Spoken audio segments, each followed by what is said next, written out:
Пета недела од јануари и февруари.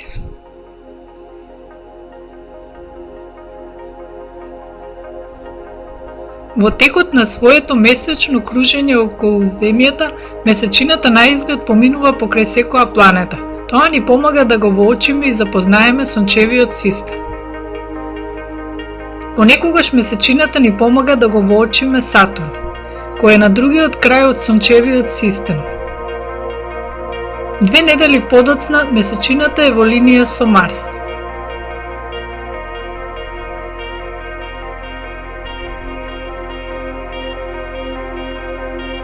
Во таа ноќ Марс е малку пожолт од звездите, веднаш до месечината.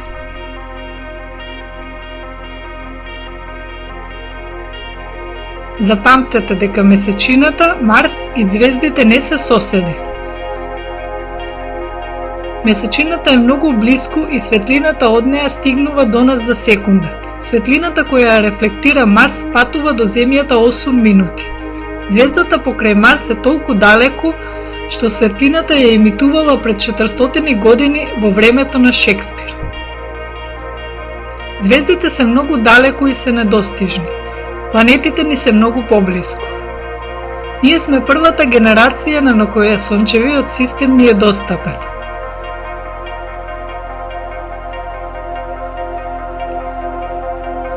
Од Земјата ни изгледа како се да се врти околу нас. Сонцето, месечината, планетите и звездите. Затоа во старо време мислеле дека Вселената изгледа вака. Земјата во центарот, а небесните тела прицврстени на небесниот свод.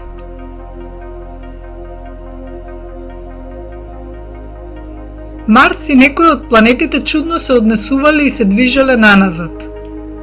Тоа е тешко да се објасни ако Земјата е центар на универзумот. Тогаш Никола Коперник дошол до една генијална идеја. Земјата не е неподвижен центар на Вселената, туку Сонцето. Земјата се врти околу Сонцето заедно со останатите планети.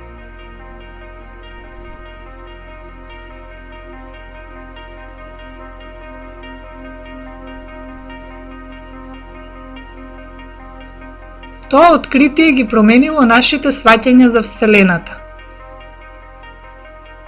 И Земјата ја ставило на право место.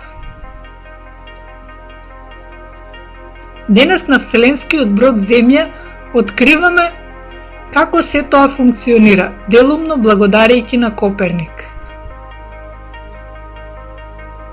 Зошто Земјата се врти? Секоја маса кога ќе прими удар или потрес почнува да се врти. Тоа важи уште од времето на големата експлозија, Биг Бенг, експлозија пред повеќе милиарди години. Значи се врти. Бескрајно малите електрони се вртат околу јадрото на атомот. Во огромната Вселена се вртат галаксиите. Маглина составена од гасови и прашина ротира и се згуснува со голема маса во средината – Сонцето.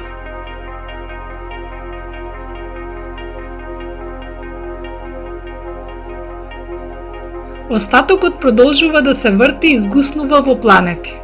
Една од тие планети која и понатаму се врти е Земјата. Можете дури и да видите како се врти. Сенката на куќите се поместува во текот на денот, додека сончевите зраци низ прозорецот лесно се лизгаат по подот. На основа на тие појави секогаш и на секое место можеме да видиме како Земјата се врти.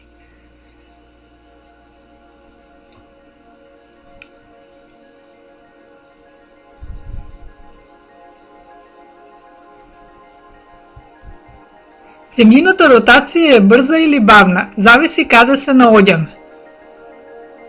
Секој од овие 3 појаси ќе направи полн круг за 24 часови, секако најголемиот појас ќе помине најдолг пат.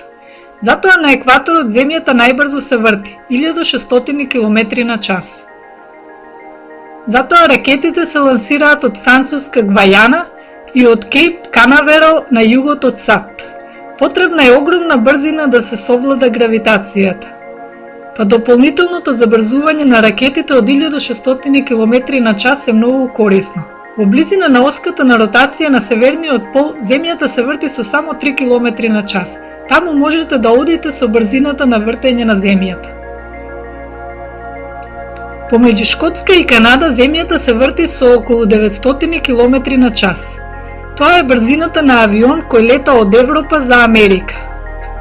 Вонземјанин од далеку би можел да го види нашиот авион како полетува од Париз, а потоа лебди неподвижно додека под него Земјата се врти. Кога конечно ќе се покаже Њујорк, авионот може да слета. По локално време стигнуваме речиси кога сме тргнале. За патниците кои патуваат од Париз во Њујорк, со брзина на ротацијата на Земјата, времето како да стои. Ако напладне од Париз, му се јавите на пријател во Њујорк, можеби ќе го разбудите затоа што во Њујорк е 6 часот наутро. Зошто? Земјата се врти. Секој час нов меридијан се завртува на кај Сонцето. На меридијанот кој е завртен на кај Сонцето е пладне. Растојанието помеѓу Париз и Њујорк е четвртина од патот кој Земјата ќе го помине за 24 часови. Четвртина од 24 часови е 6 часови. Париз и Њујорк се на 6 часови временска разлика. Во Париз Сонцето е над меридијанот.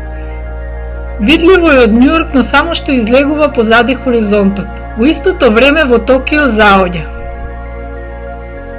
За 6 часови, кога Земјата ќе се сврти за четвртина од кругот, а њујоршкиот меридијан ќе се заврти на кај Сонцето,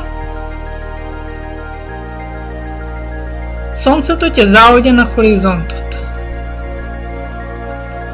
Од минута во минута градовите и земјите се завртуваат на кај Сонцето. Секој град и секоја земја имаат различно локално време. Со појавувањето на телеграфот и телефонот се појавила потреба од универзален систем и Земјата е поделена на 24 временски зони. Париз и Њујорк се на 6 часови разлика. Дали е таа разлика во просторот или во времето? Веројатно во двете. Ние летаме со брзина со која Земјата се врти и нашиот вселенски брод стигнува до Јупитер и Сатурн.